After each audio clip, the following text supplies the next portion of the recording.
సరైన పదవులు. ఇప్పుడు నేను హరిప్రసాద్ గారిని ఎలా గుర్తించామో, కష్టం చేసిన వ్యక్తిని నేను ఎప్పుడు మర్చిపోను, గుర్తించను. నేను గుర్తించకుండా పోను, గుర్తిస్తాను. కాదు, మనకున్న పరిమితమైన అధికారం స్థానాల వల్ల కొంత మనం టీడీపీ తోటి, భారతీయ జనతా పార్టీ తోటి ప్రధానంగా మనం పంచుకోవాలి. కాబట్టి కొన్ని బ్యాలెన్స్ చేసుకోవాలి, అడ్జస్ట్ చేసుకోవాల్సినవి ఉంటాయి. అందరూ నన్ను చైర్మన్ పదవులు తప్ప ఎవరు తక్కువ అడగట్లేదు. దయచేసి అందరూ చైర్మన్లు కూడా లేవు.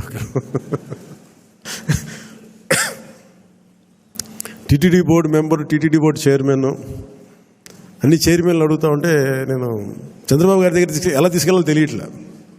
మరి మా పార్టీ సంగతి అంటే ఆయన ఏంటంటే నేను ఏం చెప్పందని కొంచెం పెద్ద మనసుతోటి నేను అందరికీ ఆ ఫెసిలిటేట్ చేయడానికి ప్రయత్నం చేస్తాను. మనందరికీ ఎవరైతే చేశారో. కాదు, ఇది పదవుల దగ్గర ఆగిపోవద్దు. మీకు నా గుండెల్లో స్థానం ఉంది, మనం మర్చిపోను. నేను కూడా ఇక్కడ దాకా వచ్చి నిలబడ్డాను అంటే, ఇప్పుడు ప్రధానమంత్రి గారు మనం అందరూ అడుగుతున్నారు, మీరు పార్లమెంట్లో మీరు కూర్చొని క్యాబినెట్ ర్యాంక్ తీసేసుకోవచ్చు కదా. అది నేను ట్రాన్సాక్షన్ కాదు. నాకు దేశం మీద ఇష్టం. నాకు నచ్చిన నాయకుడు, మనకు నచ్చిన పార్టీ బీజేపీ తెలియదు తప్ప కూర్చోబెట్టి నేను ఈ పదవి నేను మీకు చేశాను కాబట్టి నాకు ఒక ట్రాన్సాక్షనల్ బేసిస్ మీద రాజకీయం చేయండి. సో మీరు కూడా ఆ విధానంలో ఉండాలని కోరుకోండి. ఎందుకంటే మీలాగా ఉంటేనే పార్టీకి నిలబడతాం. నేను చూస్తే భారతీయ జనతా పార్టీ విధి విధానాలు చూసి చాలా నేర్చుకోవాలి మనం. ఆర్ఎస్ఎస్లో ఒక ఫ్లోట్ చేసిన ఒక పార్టీ అది. సంఘ్ నుంచి చాలామంది నాయకులు వచ్చి నిస్వార్థంగా చేసి వెళ్ళిపోతారు. వాళ్ళు గుర్తింపు కూడా ఉండదు. జనరల్ సెక్రటరీ అవుతారు, నెక్స్ట్ మినిట్లో వాళ్ళకి మళ్ళీ కార్యకర్తలు వెళ్ళిపోతారు. Of course that's a great organisation like RSS. కానీ దాని నుంచి స్ఫూర్తి తీసుకుంటాం మనం.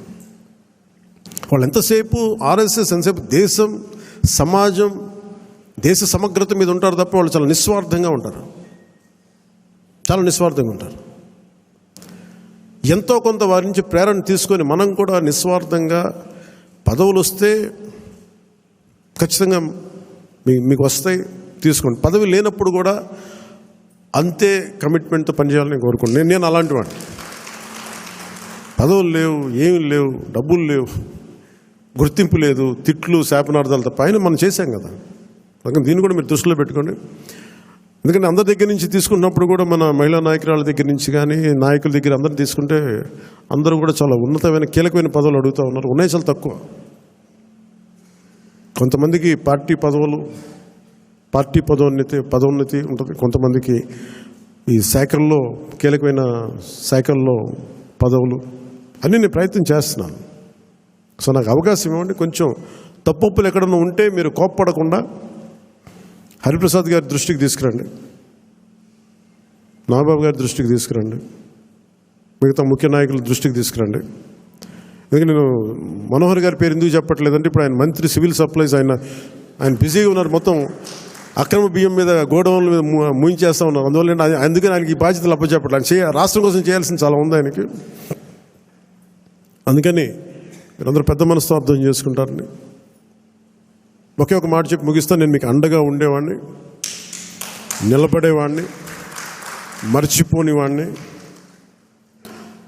మీకు నెలకి కానీ 3 వారాలకు కానీ మీరు ఒక 2 వీక్స్ ముందు కానీ 3 వీక్స్ ముందే కనుక మీరు నన్ను కలవాలి అని అంటే ఖచ్చితంగా నేను కార్యకర్తల దగ్గర నుంచి పెద్ద నాయకుల దాకా అందరితో కలుస్తాను, మీతో కూర్చొని మాట్లాడతాను.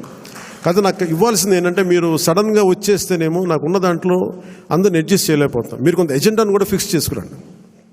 నాకున్న సమయం కూడా చాలా తక్కువ ఉంది.